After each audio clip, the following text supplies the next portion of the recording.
Welcome everyone to the Spectre Absolute Zero build log. This build is going into a Spectre 2.0 Black. The core components are an Intel Core i9-9900K, Asus Maximus 11 formula, 32GB of Corsair Vengeance RGB, a 1000 watt Seasonic power supply, 2080 Ti, 2 EKP 360mm radiators, and Noctua 120mm fans.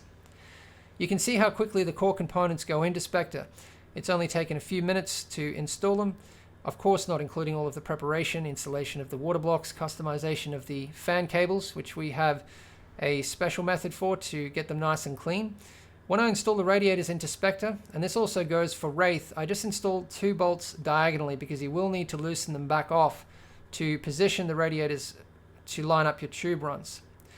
When you're installing a pump, make sure that the O-ring is seated properly. It's very easy for the O-ring to kind of move out of position as you're installing the pump, and then it can get trapped and make it feel like the pump is tight when it's not, and then you can get a leak. Of course, we highly recommend pressure testing. I consider it to be mandatory these days so that you can be absolutely confident of no leaks. The days of us putting down paper towels are over. But I also like to rotate the pump side to side a little bit, because if the O-ring does come out as you're installing it, this will help to pop it down into the O-ring groove. You'll notice that I install all of my fittings before I start on the tube, and that's because you need your fittings to be installed to design your tube route, tube runs and design, and to get the tube lengths. The only time I do things differently is if I have a really complicated loop, maybe a difficult section, I'm doing triple parallel or something like that, and usually I either tackle that part first or I get to it at the end. A lot of people ask me why I don't use jigs for bending my tube. I've always preferred to do it freehand. I have tried jigs, but I just find that I can never get the bends that I want. You know, I like to get the bends really tight, some crazy offsets. You know, I'm always doing things that jigs can't do. Sometimes I'll use a shape like the edge of the table to get a bend, but that's about all. You can see that I'm now doing the pressure testing with an EK pressure tester. Make sure that you follow the instructions for these.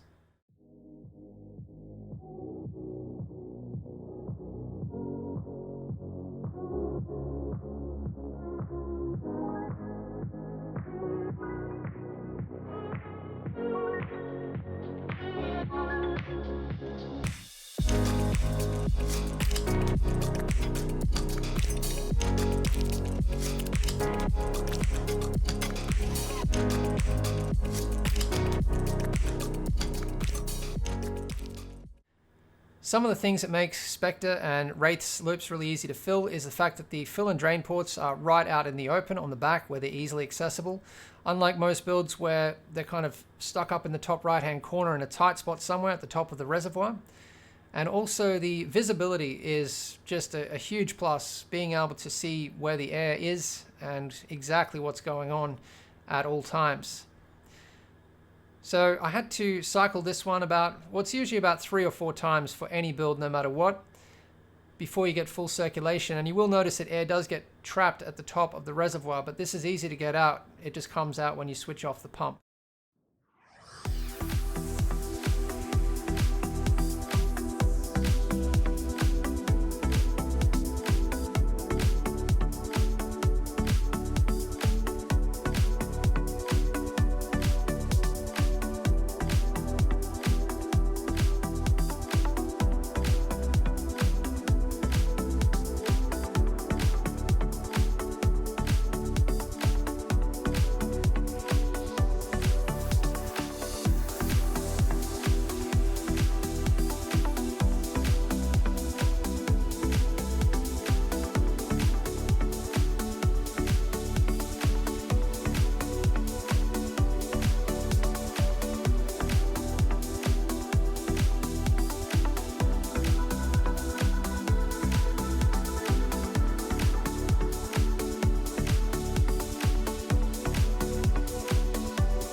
Those of you who have been following us for a while will know that Spectre's manifold is not just for the purpose of aesthetics.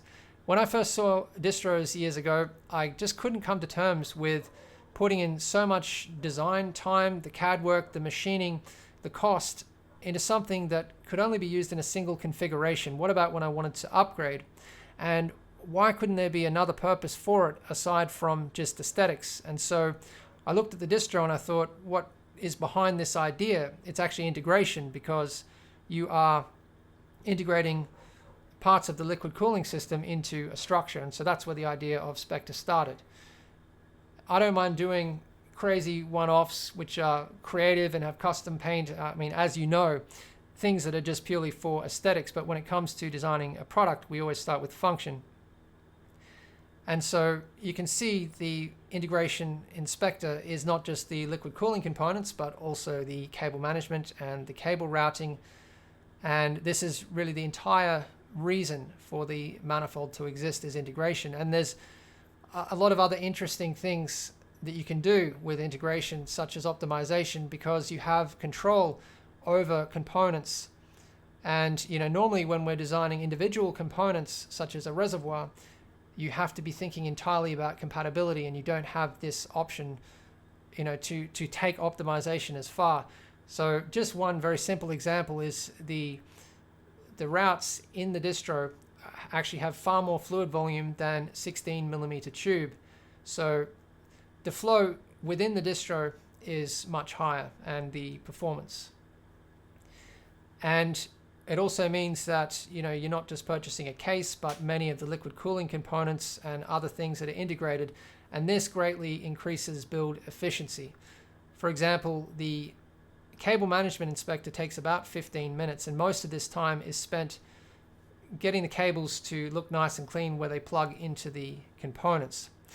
I do suggest, though, that if you're doing your own custom cables, you get the sleeve as tight as possible, because the cable combs are fairly tight. I mean, we didn't want cables popping out on their own.